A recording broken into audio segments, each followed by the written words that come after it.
আসসালামু আলাইকুম। সবাই কেমন আছেন? আশা করি সবাই ভালো আছেন। আলহামদুলিল্লাহ, আপনাদের দোয়া আমিও ভালো আছি। আর আপনাদের কাছে নিয়ে আসলাম নতুন আরেকটি ভিডিও। আর আজকের ভিডিওটি শুরু করলাম রান্না থেকে। আর আজকে কী রান্না করলাম আপনাদের সাথে শেয়ার করলাম। আর এখন আমি এই যে রান্নার জন্য লাউটা ধুয়ে পরিষ্কার করে নিয়েছি। এখানে লাউটা আমি শোল মাছ দিয়ে রান্না করব। তার জন্য যে মশলাগুলো লাগে সেগুলো আমি নিয়ে নিয়েছি। আর এখানে মশলাটা কষিয়ে মাছটা দিয়ে দিয়েছি। মাছটা কষিয়ে নিব, কষিয়ে তারপর লাউটা দিয়ে দিব। এখন একটু লবণটা দিয়ে দিয়েছি। আর এদিকে গ্যাস চলে গেছে। এখন আমি আবার লাকড়ি চুলাতে লাউটা রান্না করতেছি। লাউটা দিয়ে ভালো করে কষিয়ে নিচ্ছি।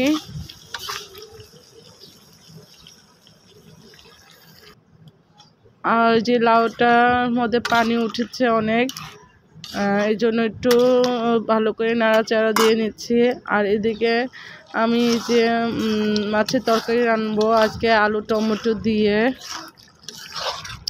এই যে আমি আলুটা ভালো করে কষিয়ে নিব।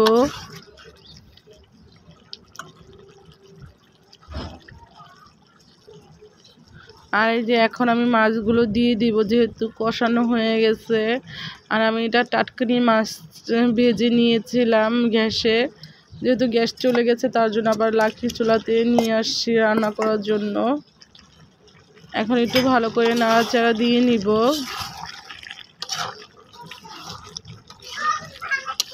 আর আমাদের মিরপুর 12-তে অনেক গ্যাসের প্রবলেম, বলার মতো না। আর এইদিকে আমি যে কলিজাগুলো ভেজে নিয়েছি, মুরগির কলিজা ভর্তা বানাবো তার জন্য। তারপরে এটা ভেজে পাটাতে বেটে নিব। আর এখন আমি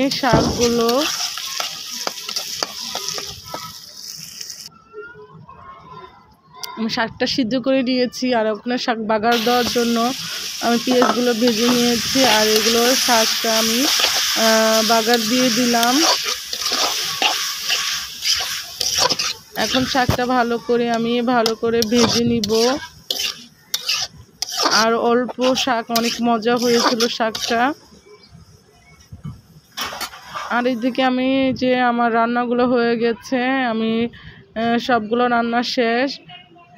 আর আমার ভিডিওটা যদি আপনাদের ভালো লেগে থাকে তাহলে একটা লাইক, একটা কমেন্ট, একটা শেয়ার করে দিবেন সবাই। আর সবাইকে আল্লাহ হাফেজ।